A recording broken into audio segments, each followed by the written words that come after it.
So, enough of that one. Let's go to the All-Star game. So the All-Star game in LoL Masters, I'm just going to explain this real quick, is basically both organizations who are playing against each other. The way LoL Masters works is you pit two organizations against each other. So like in this case it was SK Telecom T1 versus LG Incredible Miracle. So they have each of their teams fight each other once. So K fought IM2, and then S fought IM1. And then they play a third game, which is a mix of their two rosters combined. And I actually wasn't aware of like whether there were any specifications to how that had to play out. Like you have to put at least 2 members from one team in or something like that. But apparently not, because SK Telecom just put in their main roster, SKT1K, whereas IM was like, okay, we like our main roster IM2, except you suck, AD carry, you can go away. So they didn't use him. And I don't remember his name because I'm awesome. Let's see, I would have it in my notes here somewhere. It's like a really cool name too. I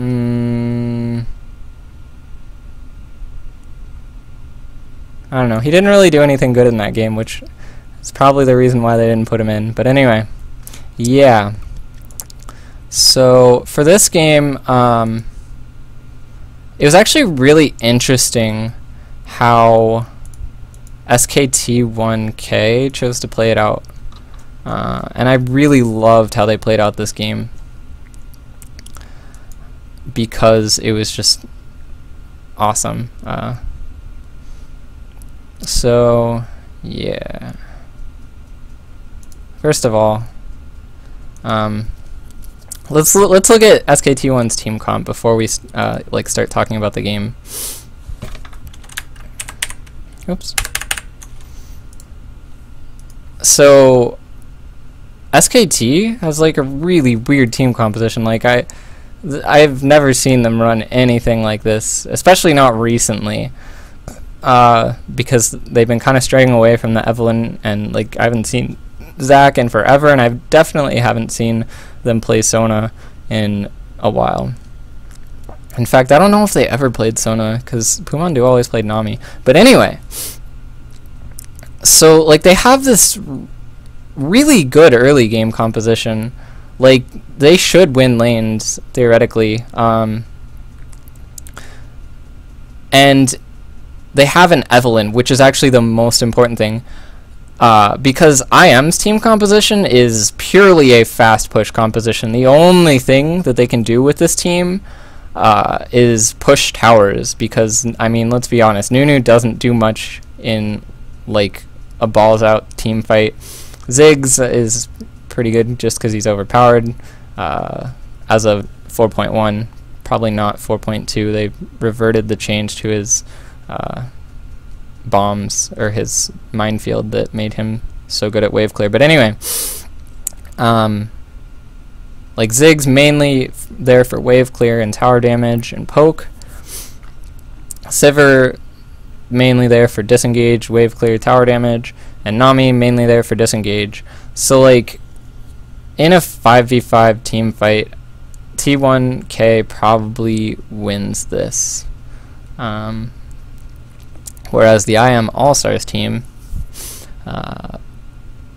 like in theory, they can push the lanes quickly and gain an advantage just by killing towers, but T1, oh my god, their draft was so genius because they planned for that. They'd seen IM play these fast push compositions in both of the previous games, even though it was different rosters, but clearly the organization likes fast pushing.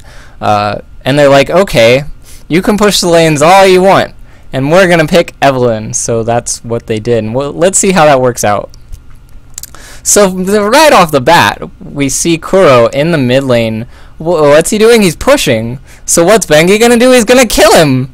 And yeah, that forces a flash right off the bat, and a barrier too.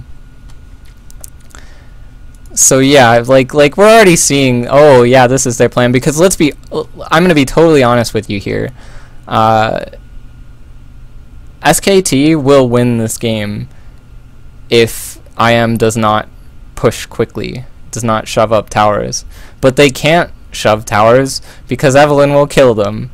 And SKT, oh my god, they just play it so perfectly. And let's just explore how awesome SK Telecom T1K is. So moving forward a couple minutes, we actually see SK Telecom get the first bottom tower. And it's because for some reason Lasha decided to roam top. I don't know. I don't really get it. Actually, no, it was their support that they subbed out, I guess. Not their AD carry. Okay, I'm wrong. Anyway. Yeah, so Lasha goes up to the top lane, and to be fair, he forces Impact to flash, and he saves some tower damage there, and like they do this lane swap, and I kind of get it, because like they're not winning this lane 2v2. Lucian's just kind of really strong, and they're getting shoved down, and I mean it makes sense because in a 2v1 they can shove, but they really should have done it earlier. Like they should have started the game with a lane swap, because then and unfortunately, like because of the way that this patch works, 4.1, like these lane swaps are not that good anymore because the top and the middle tower are tankier. And that means that if you swap lanes, basically you're going to lose that bottom tower. So, but I mean still, that would have allowed them a lot of safety against an Evelynn, because it's a 2v1 lane and Evelynn's only going to make it a 2v2 in that situation, and that's not really that good. It's hard to gank that. And it's better than just losing the tower without getting any damage on this tower. So I mean, it's not ideal, but it's the best thing they probably could have done in this situation. But they do the lane swap now, and they just lose the tower. And that sucks for them. And now, you know, SKT is already like completely taking control of this game. They're already invading the jungle and stealing blue.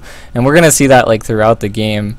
SK Telecom just does this crazy aggressive like play style, and it's also interesting that like the decisions that they make throughout the game.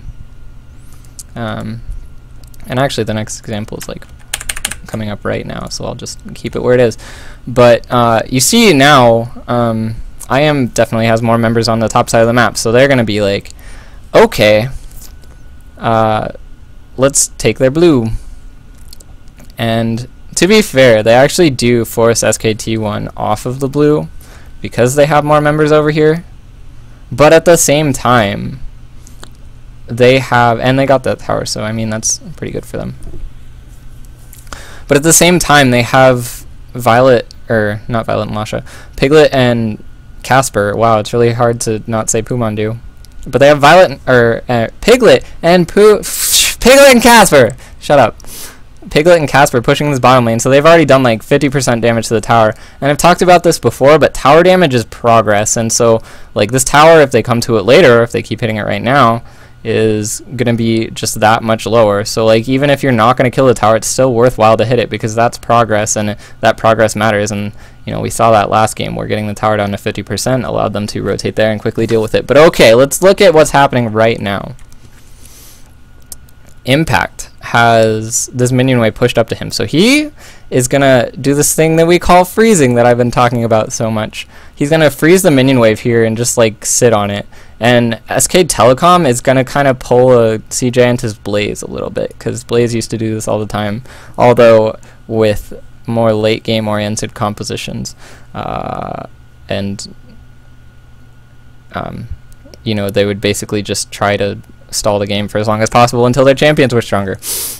But SKT1 is using it differently. What they're doing is they're just gonna like lane for about 30 minutes. They're not gonna stop laning because IM you know, against this Lulu, I'm loving this Lulu pick, because especially once Ziggs is in there, Lulu is still going to be strong. She has a strong lane phase. She has a ton of wave clear. She's hard to engage on under a tower. So like, she's perfect for not only countering fast push, but also for fast pushing, which is what the metagame is kind of oriented around right now, is pushing towers. And so this Lulu and this Lucian are just going to be able to clear waves for them constantly. And that is so important, because I mean, they can, like, Zac lost lane pretty bad. He's, oh, I lied. Never mind. He won lane because Evelyn. But yeah, so I mean, normally Zac would lose this lane, and he's still not in a great position because Apple will out-trade him because Shyvana's stronger at this point in the game. But Zac gets really strong late game. The only reason people don't really pick him anymore is because his early game is really weak. And he doesn't push that quickly either. That's another reason. But I mean, they don't care because they want to just freeze this wave and sit on it and let Impact farm. And like, this is a weird situation for Apple, because Apple wants to split push, but he's not really going to kill Impact. So he can't like duel exactly. And he also has to deal with the fact that SK Telecom is basically still in the lane phase. So there's always the potential for Bengi and Faker to just roam up and roam up and kill him. So really awesome fight here. Really well played by SK Telecom. They you know, they use this Evelyn, like they basically built this team comp and played this game around Evelyn. Like, they're like, okay, you can, you know, push up your lanes and do whatever you want, and then we're gonna kill you with Evelyn. Arr. So they do that.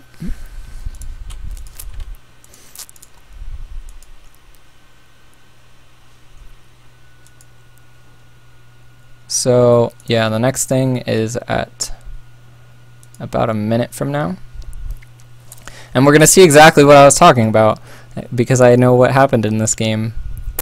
Is we're gonna see Faker and Bengi roam up and kill Apple. Although, to be fair, Impact kind of almost soloed Apple. But okay, here it comes, guys. Here it comes. But okay, this is like really cool, because Faker already started roaming up because they knew they wanted to do this. Like, they're playing this so smart. And if he hadn't started roaming at that point, like clearly what happened here is Faker made this call like, I'm coming, can you initiate it on him? And Impact's like, yeah, totally. And then Faker steals the kill. This was just a super cool game. I love watching it again. Like the strategy that SK Telecom ran is they're basically like, we're gonna win lane phase, and then we're gonna keep laning and winning lane phase. And yeah. So if you'll see, now Bengi has come up and he's holding the lane for his bottom lane. He's being a really great jungler and yeah, helping them win the lane phase. It's like, to be fair, it's only 12 minutes, so that it's not like, you know, that weird, except for the fact that, you know, at this stage in the game when this many towers are down, normally that wouldn't happen. But oh look, Bengi killed him. That's kind of unfortunate for Violet. And then Faker stole the blue. Yay, Faker, he's a god, etc.